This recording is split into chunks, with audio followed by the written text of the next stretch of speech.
ጀነራል ታደሰ ወረደ አቶ ጌታቸው ረዳን ተክተው መሾማቸውን ጠቅላይ ሚኒስትር ዶክተር አብይ አህመድ ይፋ አደረጉ። ትላንት ከትግራይ ጊዜያዊ አስተዳደር በይፋ የተሰናበቱትን አቶ ጌታቸው ረዳን በመተካት ሌተናል ጀነራል ታደሰ ወረደ ስልጣኑን መረከባቸውን ዛሬ ረፋዱን ጠቅላይ ሚኒስትር አብይ አህመድ ይፋ አድርገዋል።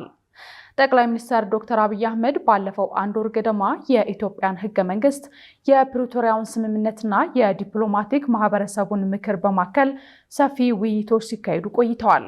የአቶ ጌታቸው የስልጣን ዘመን በህጉ መሰረት ሲያበቃ የሚቀሩ ቁልፍ ስራዎችን የሚያከናውን አካል ጊዜያዊ መንግስቱ መቀጠል አለበት የሚል ድምዳሜ ከተያዘ በኋላ ይህን ሽግግር ማን መርቶ ከግብ ሊያደርስ ይችላል የሚሉ ውይይቶችን ስናደርግ ቆይተዋል ሲሉም ጠቅላይ ሚኒስትሩ ሂደቱን ጠቅሰዋል።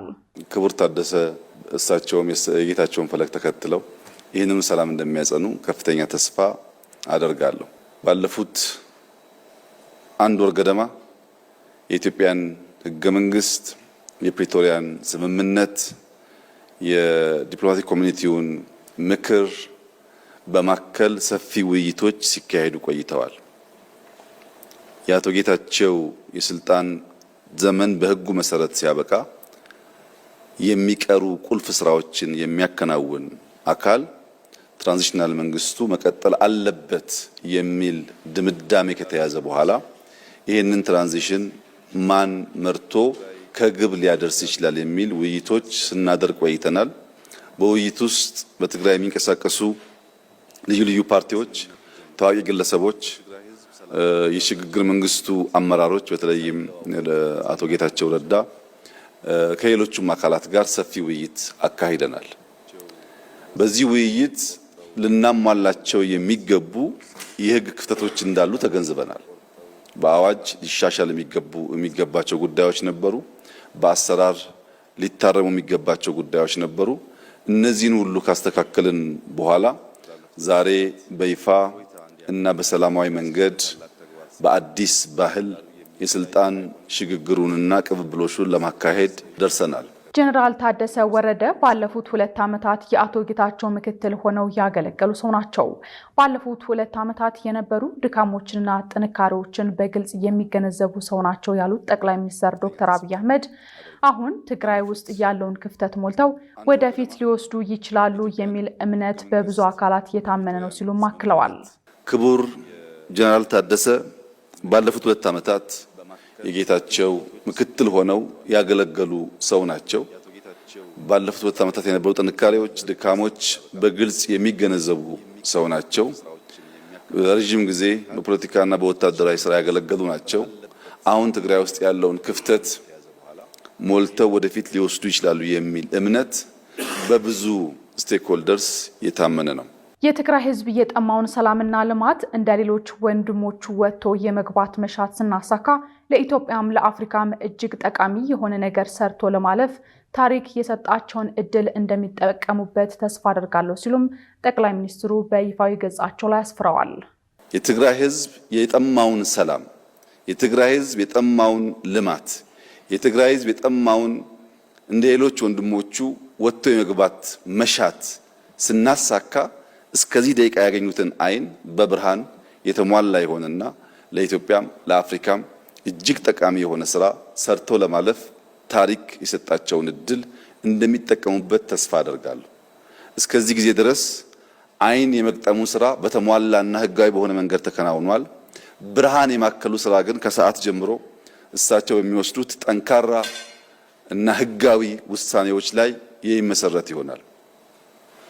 ታሪክ የሰጠንን እድልና ጊዜ ህግን ተንተርሶ ለህዝብ ጥቅም መጠቀም ለትውልድ የሚበጅ ስለሆነ ጀነራል ታደሰ በጣም ብዙ ድምጾች፣ ብዙ ጅምብሮች ያሉበት የፖለቲካ አውድ ቢሆንም ያላቸው ልምድ በመጠቀምና የፌደራል መንግስት እንዲሁም የኢንተርናሽናል ኮሚኒቲውን ድጋፍ የአቶ ጌታቸውን ድጋፍ በማከል ቀሪ ስራዎች በተሟላ መንገድ እንዲከወኑና የትግራይ ህዝብ እንደ ሌሎች ክልሎች በራሱ መርጦ የሾማቸው ግለሰቦች እንዲያስተዳድሩት የሚያስችል ሁኔታ ይፈጥራሉ ብዬ ተስፋ አደርጋለሁ። አልቲሜትሊ ዴሞክራሲን ኤክሰርሳይዝ የምናደርገው የትግራይ ህዝብ ልክ እንደ ሌሎች ክልሎች መሪ የሚለውን ሰው በምርጫ መርጦ የራሱን አስተዳደር በህዝቡ ይሁንታ እና በህግ አግባብ ሲመሰረት የትግራይ ጊዜያዊ አስተዳደር ፕሬዝዳንት ከህገ መንግስታዊና ከሀገር ሉዓላዊነት ያፈነገጡ እንቅስቃሴዎች በክልሉ እንዲቆሙ ለማድረግ ተስማሙ። የትግራይ ክልል ጊዜያዊ አስተዳደር ፕሬዝዳንትነትን በዛሬው ዕለት የተረከቡት ሌተናል ጀነራል ታደሰ ወረደ ከህገ መንግስታዊ ከህጋዊ ስርዓት ከሀገር ሉዓላዊነትና ከፕሪቶሪያው ስምምነት ያፈነገጡ የተባሉ ግንኙነቶችና እንቅስቃሴዎች እንዲቆሙ ለማድረግ ተስማምተዋል። አዲሱ ፕሬዝዳንት ይህን ቃል የገቡት በርክክብ ስነ ስርዓቱ ላይ በፈረሙት የጊዜያዊ አስተዳደሩ የተልእኮ አፈጻጸም የቃል ኪዳን ሰነድ ላይ ነው። ሌተናል ጀነራል ታደሰ ወረደ ክልሉን የመምራት ስልጣን ከአቶ ጌታቸው ረዳ የተረከቡት ዛሬ ሲሆን በጠቅላይ ሚኒስትር ጽህፈት ቤት በተካሄደ ስነ ስርዓት ላይ ነው። ላለፉት 2 ዓመታት ከምክትል ፕሬዝዳንትነታቸው በተጨማሪም የክልሉ የሰላምና ጸጥታ ካቢኔ ሴክሬታሪያት ኃላፊ ሆነው ያገለገሉት ታደሰ ወረደ ወደዚህ ሹመት የመጡት አሁን ትግራይ ውስጥ ያለውን ክፍተት ሞልተው ወደፊት ሊወስዱ ይችላሉ በሚል በብዙ አካላት በመታመኑ ምክንያት እንደሆነም ጠቅላይ ሚኒስትር ዶክተር አብይ አህመድ ገልጸዋል። በዛሬው የስልጣን ርክክብ ስነ ስርዓት ላይ ሌተናል ጀነራል ታደሰ ወረደ የፈረሙት የትግራይ ክልል አካታች ጊዜያዊ አስተዳደር የተልእኮ አፈጻጸም የቃል ኪዳን ሰነድ ላይ ከሰፈሩት 8 ነጥቦች 3ቱ የሰላምና የጸጥታ ጉዳዮችን የሚመለከቱ ናቸው። በዚህ ሰነድ ላይ ስማቸው የተጻፈው አዲሱ ፕሬዝዳንት ሌተናል ጀነራል ታደሰ ወረደ ፊርማቸውን ያኖሩት ስራዬን ስጀምር ከላይ የተዘረዘሩትን ኃላፊነቶች በትጋትና በታማኝነት ለመወጣት ቃል እገባለሁ ከሚል ጽሑፍ ስር ነው። የ2 ዓመት የጊዜያዊ መስተዳደር ኃላፊነትን በይፋ አስረክቤያለሁ ያሉት አቶ ጌታቸው ረዳ በበኩላቸው የትግራይ ህዝብ ላሳየኝ ክብርና ድጋፍ ላቅ ያለ ምስጋና አለኝ ብለዋል። አክለውም ህዝባችን ወደ ተሻለ ሁኔታ እንዲመለስ ሁለንተናዊ ፍላጎቱ እንዲሟላለት የተቻለኝን ሁሉ አድርጋለሁ ሲሉ በማህበራዊ ትስስር ገጻቸው ላይ አስፍረዋል። የአማራ ብሔራዊ ንቅናቄ አብን የቀድሞና የአሁን ሊቀመንበሮች ከፓርቲው ሽኩቻ ጋር በተገናኘ እርስ በርስ ተካሰሱ። የቀድሞው የአማራ ብሔራዊ ንቅናቄ አብን ሊቀመንበር ዶክተር ደሳለኝ ጫኔ ከቀናት በፊት ፓርቲው አካሄድኩት ያለውን ጉባኤ ቅቡልነት የለውም ሲሉ የተቃውሞ ሐሳብ መሰንዘራቸውን ተከትሎ የአሁኑ ሊቀመንበር ዶክተር በለጠ ሞላ ፓርቲው ላይ የቀረበው ጽሑፍ አሳፋሪ ነው ሲሉ መልሰው ከሰዋል። የቀድሞው የአብን ሊቀመንበርና በአሁኑ ወቅት የህዝብ ተወካዮች ምክር ቤት አባል የሆኑት ዶክተር ደሳለኝ ጫኔ ትላንት ማምሻውን በይፋዊ ገጻቸው ላይ ባጋሩት ረጅም ጽሑፍ አብን በምርጫ ቦርድ በህግ ባይሰረዝም እንኳን በተግባር ግን ጉባኤ እንዳያካሄድ ተደርጎ ሰቆቃዊ ሞት እንዲሞት የተደረገ ፓርቲ ነው ብለዋል።